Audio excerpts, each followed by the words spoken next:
You've inherited over $3 million, right? We've already started constructing a duplex for us to live together. I've even included the kitchen of my dreams, my mother-in-law says in a tone that's almost dreamy. I've quit my job. I'm planning to start a business with the inheritance that Ashley has received, my husband announces, looking oddly pleased. Wait a minute. I've told you I haven't received any inheritance yet, right? You've quit your job and you're building a duplex. What's happening? Don't lie, it's clear you've inherited. How about we take a trip before the house gets built? How about Hawaii? My father-in-law chimes in, adding to the growing confusion. With my husband and my mother-in-law, what on earth are these people thinking? They want to use the precious inheritance I received from my mother and spend it on whatever they please. Even though I was filled with rage, I didn't know what to do. The story goes back a few months ago. My name is Ashley. I'm 38 years old and work as a high school teacher. I married David, an office worker who is 2 years older than me 12 years ago. Soon after we got married, our only daughter, Julie, was born, and since then my days have been filled with work and child rearing. Today is the day I'm visiting my hospitalized mother with my daughter. Oh, Grandma, it's been a while. Well, Julie, welcome. My mother lies in her bed, lovingly stroking Julie's hair. Her hand is noticeably thinner, and her complexion looks poor. Next to my mother's bed stands a middle-aged man wearing glasses and a suit. As I nod towards him, he returns the nod and leaves the room. Mom, who is that man? Just an acquaintance, don't worry about it. More importantly, Ashley, are you still doing well? And David, is he well? My mother's eyes, a shade close to blue, sparkle softly as she smiles. She met my father, who ran an import-export business overseas and came to the U.S. as his bride. Raising a child in a foreign country must have been hard, but my mother and father worked together to bring me up. One of the reasons I am able to work as a teacher today is because my mother taught me many things since I was small. I am deeply grateful to my parents who raised me with love in a wealthy family. After my father passed away a few years ago, my mother, now alone, felt ill and was hospitalized. She transferred the business to a relative, and now she spends her remaining days quietly in the hospital. I'm fine, Mom. Is there anything you need? Just having you and Julie come to see me is more than enough. After having such a conversation and spending a good amount of time talking with my mother, Julie and I headed home. Julie talks to my mother about things that happened at school and the book she has recently read. She's at that tricky age of 10, but our relationship is good. Even if I take away my parental bias, I think she is a bright and honest child who is growing up well. We're home. Oh, welcome back. How's my mother-in-law doing? David asks as he greets us. Mom is as usual. How about you? Your seminar, was it good? Oh, I heard some good stuff. Looking forward to the next one. Recently, my husband has been attending seminars on quitting his job and starting a side business. He must want more money, but the company he works for is not top tier. It's not bad, and with my salary, we are doing just fine. I find it distasteful when he is so greedy for money, which I suppose he gets from his parents. Ever since we got married, I've been put off by his parents' excessive stinginess and their habit of begging for small amounts of money whenever we see them. So I've been keeping my distance. They've never given Julie any Christmas gifts. Fortunately, my in-laws live far away, so we don't have to interact much, and my husband does well with household chores, so I guess it's okay. As long as I have my mother, my husband, Julie, and our modest but ordinary life, I'm content. Then one day I got a call from the hospital. My mother's condition had suddenly worsened, and she was in critical condition. When my family rushed to the hospital, my mother was barely breathing. Mom, Grandma, no. Ashley, I've always wanted you to be happy. Cherish Julie more than anything. I love you. In the end, those were my mother's last words. My mother, who raised me with all her heart alongside my father, adored Julie from the bottom of her heart. My mother's face in the coffin was peaceful, and all I could do was cry. Julie was by my side, crying with me.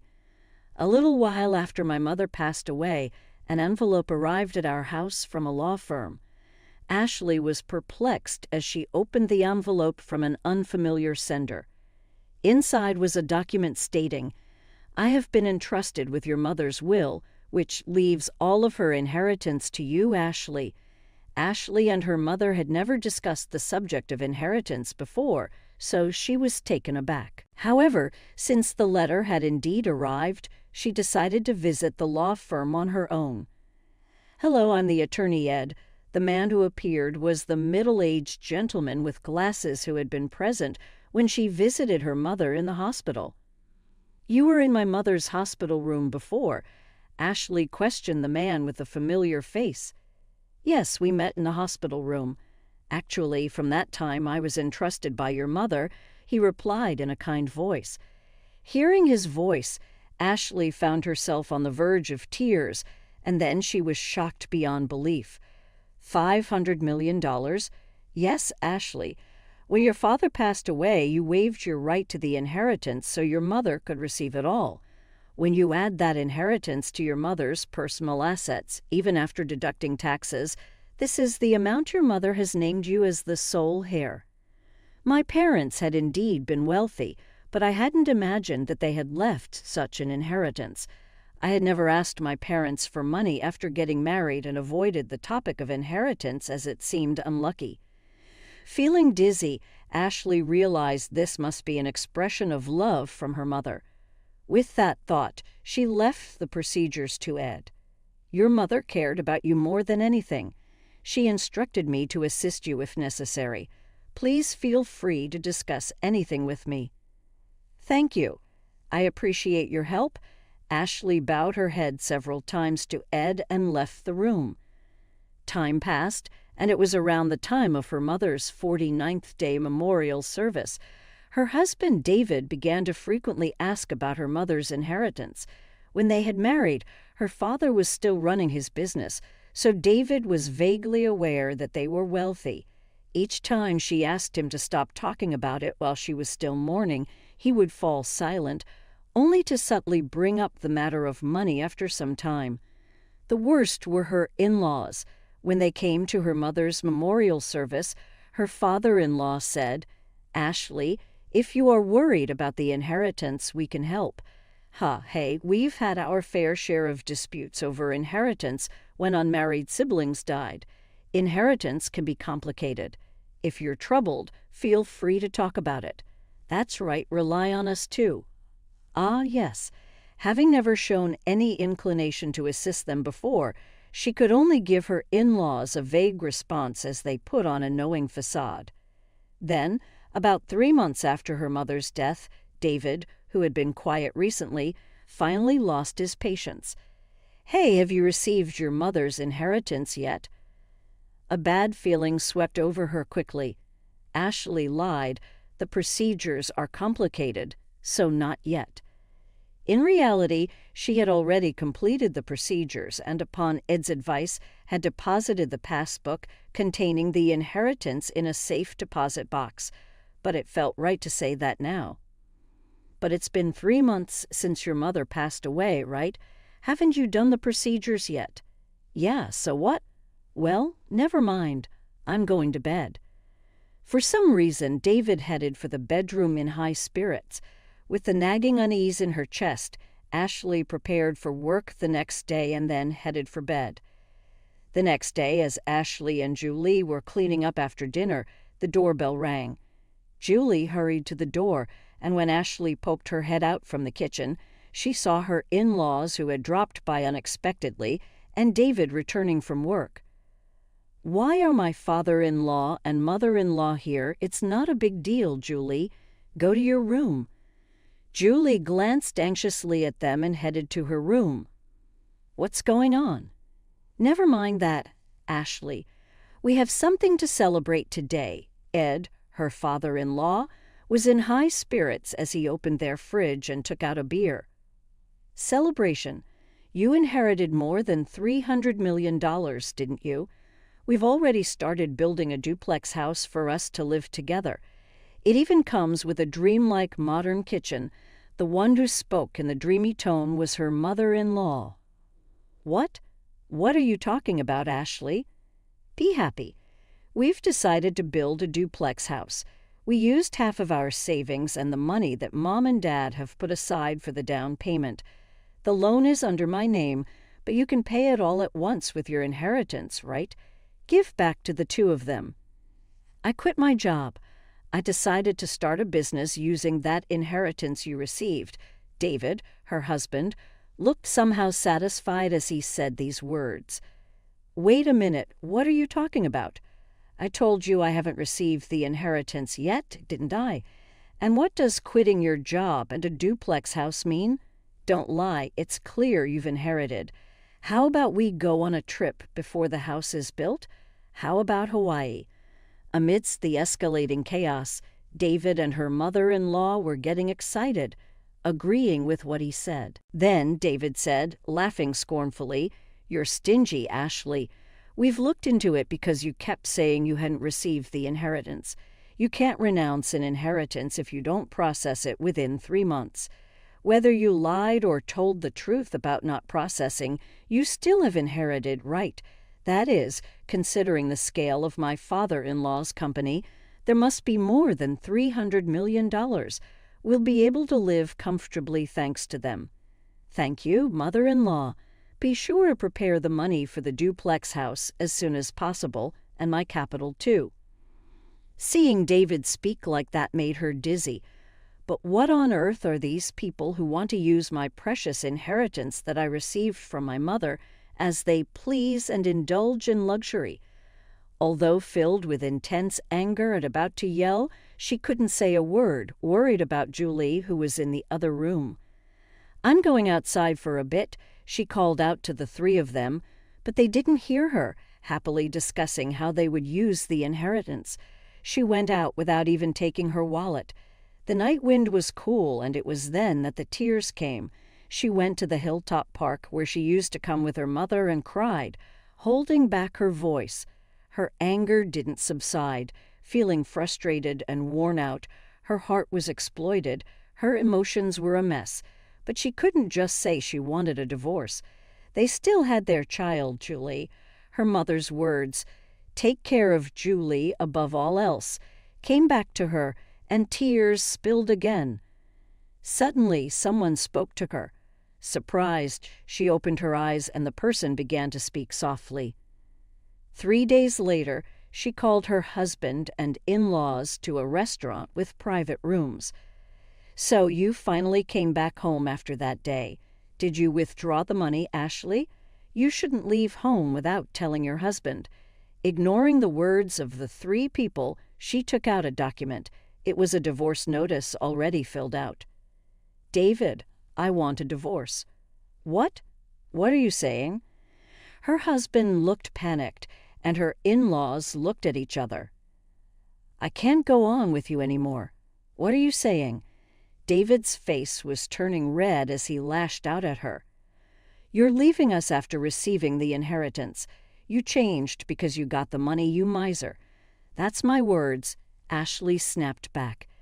"Ever since I inherited my mother's estate, you've been out of control, quitting jobs to start a business, deciding to live with in-laws without even asking, taking out my savings to build a 2-family home, and then planning a trip to Hawaii. Who is the one who changed when the money came in? I can't possibly stay with such people." "Wait, you can't just divorce me like that." "That's right, our savings after marriage are shared property. Half of the inheritance belongs to David, no matter what." "That's correct. If it comes to that, we will take $300 million with us." David and my in-laws were foaming at the mouth as they approached me. Just as I was about to respond, the door to the private room slid open. Dad, Grandpa, and Grandma should know better. "The inheritance Mom received doesn't become shared property, right, Mr. Ed? There stood my daughter, Julie, and attorney Ed. Julie, and who are you? I'm attorney Ed. Ashley's mother had entrusted me with this matter, and I've been advising Ashley. As they bowed, Dave seemed flustered. That's all well and good, but wait, the inheritance doesn't become shared property. That's correct. Inherited property from a deceased parent has not become shared property, nor is it subject to the division of property. What? You've got to be kidding me. Is this a mistake? In front of the flustered three, I was taken aback. It seems that they really thought that the inheritance I received would become their property. In that case, it's even more reason not to divorce. I'll claim it to you no matter what. My husband, with bloodshot eyes, shouted out without any regard. Stop it already, that was July. She continued her calm words. Since Mom suggested divorce, no, since Mom inherited the estate, has Dad ever thought about Mom once? Grandpa and Grandma only ever talk about money. They never once mentioned me. I can't consider such people as family. David and my in-laws were taken aback. The day I was crying about my inheritance, Julie was the one who spoke up. Julie came running after me and she told me, Dad, Grandpa, and Grandma are too much, trying to take Grandma's legacy for themselves. Mom, I'm on your side. Let's fight this together. With those words, I made up my mind, contacted Ed, and arranged this meeting. Julie, it's not like that. Dad wants you to be happy. That's right, Julie dear. You'd be happier living with us, wouldn't you? That's right. A child shouldn't interfere. My desperate husband and still assertive in-laws. Julie, with an exasperated look on her face, said, I'm going with Mom. I can't bear to be with you anymore. Julie said this and looked away. Anyway, we've made up our minds. Julie and I will be leaving. As I said this calmly, David got angry. I've never cheated, and you can't force a divorce. I'll hire a lawyer. We'll get that money one way or another. If that's the case, I will take care of it from here, Ed spoke quietly. The issue here is whether there are grave reasons for not continuing the marriage, quitting his job, using the household savings without permission, deciding to live together, and Julie is saying she can't bear it. There are various points we can argue. Moreover, your daughter recorded the sound of all of you begging for Ashley's inheritance. That should also serve as evidence. David slumped and my in-laws turned pale. After seeing that, Julie and I left the restaurant. A year later, thanks to Ed's efforts, my divorce with David was finalized. Julie and I moved into the house my mother had lived in, but there were several times when we received letters saying, I love you, come back, and David was seen loitering near Julie's school. So we asked Ed to apply for a restraining order. After that, it was quiet. According to the rumors, they actually did build a two-family home. My already retired in-laws had to work in a factory, and although David looked for work, he couldn't find any and is now doing manual labor. I heard from the neighbors that there were constant arguments in the new two-family house because of their troublesome fights. They became disliked by everyone in the neighborhood. Julie and I are still living peacefully, helping each other. A while ago, Julie said, I want to study abroad in the country where Grandma grew up, so we cut ties completely with my ex-husband. We made up our minds to move overseas. We used a bit of my mother's inheritance, but I'm sure she would be pleased. Now, Julie seems to be enjoying school every day, and I've started working as a teacher there. I hope these peaceful days continue.